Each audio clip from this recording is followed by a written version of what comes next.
ನಮಸ್ಕಾರ, ನಿಮ್ಮೆಲ್ಲರಿಗೂ ರೇಖಾಸ್ ಕುಕ್ಕೋಸ್ಗೆ ಸ್ವಾಗತ. ನಾನಿವತ್ತು ಮತ್ತೊಂದು ನಿಮಗೆ ಒಳ್ಳೆ ಕರಿ ತೊಗೊಂಡು ಬಂದಿದ್ದೀನಿ. ತುಂಬ ಟೇಸ್ಟಿಯಾಗಿರೋಂಥ ಕರಿ ಇದು.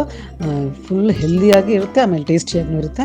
ಆಮೇಲೆ ಒಂದು ಹೈದರಾಬಾದಿಂದ ಒಂದು ಸ್ಪೆಷಲ್ ಡಿಶ್ ಇದು ವೆಜಿಟೇಬಲ್ ಹೈದರಾಬಾದಿ. ತುಂಬಾ ಟೇಸ್ಟಿಯಾಗಿರುತ್ತೆ.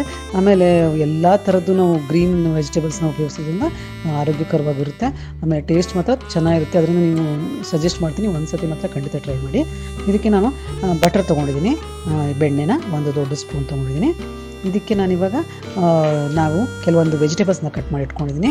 ನೋಡಿ, ಇದರೊಳಗೆ ನಾನು ಉಪಯೋಗಿಸ್ತಾ ಇರೋದು carrot, capsicum, baby corn, broccoli, ಬಟಾಣಿ ಹಾಕ್ಬೋದು, ಬೀನ್ಸ್ ಹಾಕ್ಬೋದು, ಎಲ್ಲ ಹಾಕ್ಬೋದು. ನನ್ನ ಹತ್ರ ಕಾಲಿಫ್ಲವರ್ ಇರಲಿಲ್ಲ ಅಂತ ಬ್ರಾಕೊಲಿ ಹಾಕೊಂಡಿದ್ದೀನಿ. ನಿಮ್ಗೆ ಕಾಲಿಫ್ಲವರ್ ಬೇಕಾದ್ರೆ ಕಾಲಿಫ್ಲವರ್ ಹಾಕ್ಕೊಳ್ಳಿ. ಒಂದು 2 ಕಪ್ನಷ್ಟು ತೊಗೊಂಡಿದ್ದೀನಿ. ನೋಡಿ, ಈ ಥರ ವೆಜಿಟೇಬಲ್ಸ್ನ ತೊಗೊಳ್ಳಿ. ಈ ಥರ ಚೆನ್ನಾಗಿ ಇದನ್ನು ರೋಸ್ಟ್ ಮಾಡ್ಕೋಬೇಕು.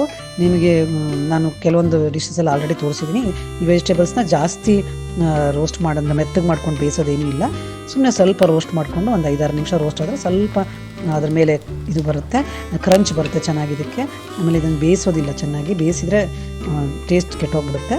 ಈ ಥರ ಮಾಡಿ ಪಕ್ಕಕ್ಕೆ ಎತ್ತಿಟ್ಕೊಳ್ಳಿ. ಇದಕ್ಕೆ ಈಗ ಮಸಾಲೆ ಮಾಡ್ಕೋಬೇಕು. ಅದಕ್ಕೆ ನಾನು ಬಟರ್ ಹಾಕ್ಕೋತಾ ಇದ್ದೀನಿ. ಬಟರ್ ಬೇಕಾದ್ರೆ ಬಟರ್ ಹಾಕ್ಕೊಳ್ಳಿ, ಅಂದರೆ ಬರೀ ಎಣ್ಣೆನೂ ಹಾಕ್ಕೋಬೋದು. ಆಯಿಲ್ 1 ದೊಡ್ಡ ಸ್ಪೂನ್ ಹಾಕ್ಕೊಂಡಿದ್ದೀನಿ. ಈಗ ಒಂದು ಪಲಾವ್ ಎಲೆ, ಅದಾದ ನಂತರ ಕಪ್ಪು ಏಲಕ್ಕಿ ಇರುತ್ತಲ್ಲ ಅದು, ಆಮೇಲೆ ಇದಾದ ನಂತರ ಸ್ಟಾರ್ ಅನೀಸ್ ಅಂತಾರಲ್ಲ ಅದನ್ನು ಹಾಕ್ಕೊಂಡಿದ್ದೀನಿ. 2 ಏಲಕ್ಕಿ, ಆಮೇಲೆ 3 ಲವಂಗ ಹಾಕ್ಕೊಂಡಿದ್ದೀನಿ. ಇದನ್ನು ಹಾಕ್ಕೊಂಡಿದ್ದೀನಿ. ನೋಡಿ, ಈಗ ಇದನ್ನು ಚೆನ್ನಾಗಿ ನಾವು ಫ್ರೈ ಮಾಡ್ಕೋಬೇಕು. 1 ನಿಮಿಷ ಚೆನ್ನಾಗಿ ಫ್ರೈ ಮಾಡ್ಕೊಳ್ಳಿ. ಅದಾದ ನಂತರ ನಾನು ಹಸಿಮೆಣ್ಸಿನ್ಕಾಯಿ ಹಾಕ್ಕೊಂಡಿದ್ದೀನಿ, ಒಂದು 3. ಇದು ಆ್ಯಕ್ಚುಲಿ ಸ್ಪೈಸಿಯಾಗಿರುತ್ತೆ, ಸ್ವಲ್ಪ ನಿಮ್ಗೆ ಜಾಸ್ತಿ ಬೇಕಾದ್ರೆ ಜಾಸ್ತಿ ಹಾಕ್ಕೊಳ್ಳಿ.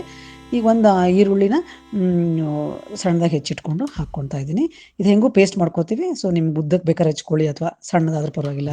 ನೋಡಿ, ಈ ಥರ ಸ್ವಲ್ಪ ಟ್ರಾನ್ಸ್ಪರೆಂಟ್ ಆಗಬೇಕಷ್ಟೇ, ಇದೇನು ಬೇಯೋ ಜಾಸ್ತಿ ಬೇಕಾಗಿಲ್ಲ. ಈಗ 1 ದೊಡ್ಡ ಸ್ಪೂನಷ್ಟು ನಾನು ಶುಂಠಿ ಬೆಳ್ಳುಳ್ಳಿ ಪೇಸ್ಟನ್ನ ಹಾಕ್ಕೋತಾ ಇದ್ದೀನಿ.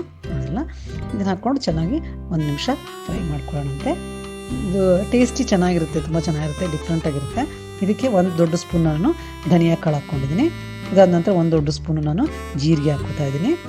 ಇದನ್ನು ಕೂಡ ಮಿಕ್ಸ್ ಮಾಡ್ಕೊಳ್ಳೋಣಂತೆ ಚೆನ್ನಾಗಿ. ಇದು ಬಹಳ ರೋಸ್ಟ್ ಆಗೋದೇನು ಬೇಕಾಗಿಲ್ಲ. ಈಗ ಕರಿಬೇವು ಹಾಕ್ಕೊಳ್ಳೋಣಂತೆ. ಇದಕ್ಕೆ ನೋಡಿಲ್ಲ, ಒಂದು ಸ್ವಲ್ಪ ವಿಭಿನ್ನ ಅನ್ನಿಸ್ತಾ ಇದೆಯಲ್ಲ. ಕರಿಬೇವನ್ನ ನಾವು ಹೈದರಾಬಾದ್ನವರು ಎಲ್ಲದಕ್ಕೂ ಕರಿಬೇವನ್ನ ಉಪಯೋಗಿಸ್ತಾರೆ. ಇದು ಮಿಂಟ್, ಇದು ಅಂದರೆ ಪುದೀನ ಎಲೆಗಳನ್ನ ಹಾಕ್ಕೊಂಡಿದ್ದೀನಿ, ಒಂದು 2 ಸ್ಪೂನಷ್ಟು. ಇದು ಟೇಸ್ಟ್ ತುಂಬ ಚೆನ್ನಾಗಿ ಬರುತ್ತೆ. ನೋಡಿ, ಈ ಥರ. ಇದಕ್ಕೆ ನಾನು ಕೊತ್ತಂಬರಿನೂ ಹಾಕ್ಕೋತಾ ಇದ್ದೀನಿ, ಒಂದು ಅರ್ಧ ಕಪ್ನಷ್ಟು. ಅದರ ದಂಟನ್ನು ಹಾಕ್ಕೊಳ್ಳಿ, ಹೆಂಗೂ ಮಿಕ್ಸರ್ಗೆ ಹಾಕ್ತೀವಲ್ಲ, ಸೊ ದಂಟನ್ನು ಹಾಕ್ಕೊಳ್ಳಿ, ತುಂಬ ಚೆನ್ನಾಗಿ ಟೇಸ್ಟ್ ಬರುತ್ತೆ. ಈ ಥರ ಚೆನ್ನಾಗಿ ಫ್ರೈ ಮಾಡ್ಕೊಳ್ಳಿ. ಇದಾದ ನಂತರ ಒಂದು 5-6 ಪೀಸು ಗೋಡಂಬಿ ಹಾಕ್ಕೊಂಡಿದ್ದೀನಿ. ಅಂದರೆ ಇದು ಸ್ವಲ್ಪ ರೋಸ್ಟ್ ಆದ ನಂತರ ಈಗ ನಾನು ಎಳ್ಳು ಹಾಕ್ಕೊಂಡಿದ್ದೀನಿ. ಎಳ್ಳು ಹಾಕ್ಕೊಳಕ್ಕೆ ನಾನು ಮರ್ತಿದ್ದೆ, ಆ್ಯಕ್ಚುಲಿ ಆಗಲೇ ಹಾಕ್ಕೋಬೇಕಾಗಿತ್ತು. ಅದಕ್ಕೆ ಇವು ಹಾಕ್ಕೊಂಡಿದ್ದೀನಿ. 1 ದೊಡ್ಡ ಸ್ಪೂನ್ ಎಳ್ಳು ಹಾಕ್ಕೋತಾ ಇದ್ದೀನಿ. ಇದಾದ ನಂತರ ಒಣಕೊಬ್ಬರಿ ಪುಡಿ ಇರುತ್ತಲ್ಲ, ಅದನ್ನು 1 ದೊಡ್ಡ ಸ್ಪೂನ್ ಹಾಕ್ಕೊಂಡಿದ್ದೀನಿ. ನೀವು ಒಣಕೊಬ್ಬರಿ ತುರಿದಿದ್ದು ಹಾಕ್ಕೋಬೋದು, ನಂತರ ಡೆಸಿಕೇಟೆಡ್ ಕೋಕೋನಟ್ ಪೌಡರ್ ಇರುತ್ತಲ್ಲ ಅದನ್ನು ಹಾಕಿದ್ದೀನಿ. ಈ ಥರ ಚೆನ್ನಾಗಿ ಎಲ್ಲನೂ ರೋಸ್ಟ್ ಮಾಡ್ಕೊಳ್ಳಿ.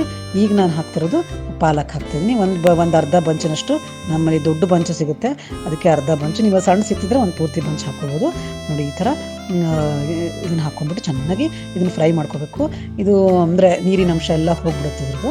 ಆ ಥರ ಚೆನ್ನಾಗಿ ಫ್ರೈ ಮಾಡ್ಕೊಳ್ಳಿ. ನೋಡಿ, ಈ ಥರ ಎಲ್ಲ ಚೆನ್ನಾಗಿ ಮಿಕ್ಸ್ ಆಗಬೇಕು. ಇದು ಹೆಂಗೂ ಮೆತ್ತಗಾಗಿ ಹೋಗ್ಬಿಡುತ್ತೆ. ನೋಡಿದ್ರಲ್ಲ, ಈಗೆಲ್ಲ ಚೆನ್ನಾಗಿ ಫ್ರೈ ಆಗಿದೆ, ರೆಡಿಯಾಗಿದೆ. ಇದು ನೋಡಿದ್ರೆ ಎಷ್ಟು ಹೆಲ್ದಿಯಾಗಿದೆ ಅಂತ. ಈಗ ಇದಕ್ಕೆ ಮಿಕ್ಸರ್ಗೆ ಹಾಕೋಣ ಅಂತ ಒಂದು ಅರ್ಧ ಕಪ್ಪು ನೀರು ಹಾಕ್ಕೊಂಡು ಚೆನ್ನಾಗಿ ಇದನ್ನು ರುಬ್ಕೋಬೇಕು.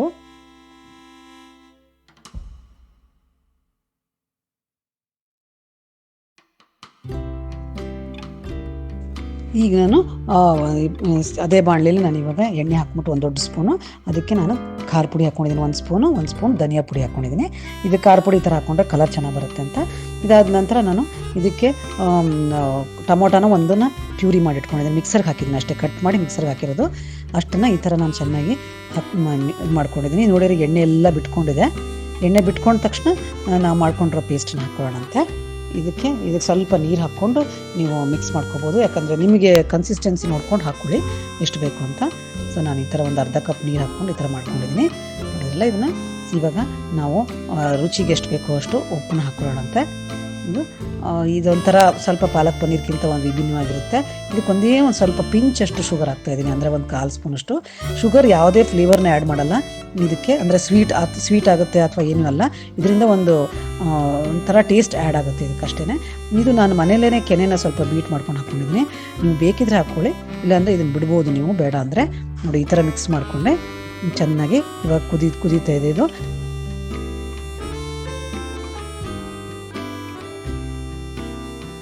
ಹೀಗೆ ನಾನು ಇದಕ್ಕೆ ಫ್ರೈ ಮಾಡಿ ಇಟ್ಕೊಂಡಿದ್ದೀನಲ್ಲ ಈ ವೆಜಿಟೇಬಲ್ಸ್ನ, ಆಗಲೇ ರೋಸ್ಟ್ ಮಾಡಿಬಿದ್ದು ಆ ವೆಜಿಟೇಬಲ್ಸ್ನ ಇದಕ್ಕೆ ನಾನು ಹಾಕ್ಕೋತಾ ಇದ್ದೀನಿ.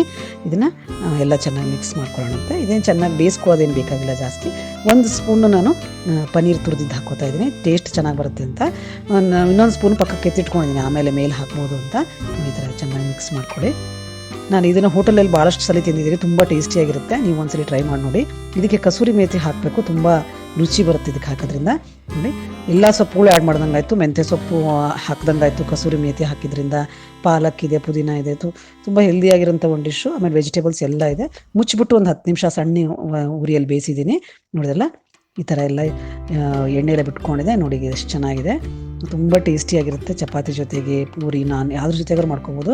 ಈ ಥರ ಮೇಲ್ಗಡೆ ನೀವು ಮೆಣಸಿನ್ಕಾಯಿನ ಫ್ರೈ ಮಾಡಿಕೊಂಡು ಹಾಕ್ಕೊಂಡು ತಿನ್ಬೋದು. ತುಂಬ ಅಂದರೆ ಸ್ಪೈಸಿಯಾಗಿರುತ್ತೆ ಇದು ಯೂಶ್ವಲಿ.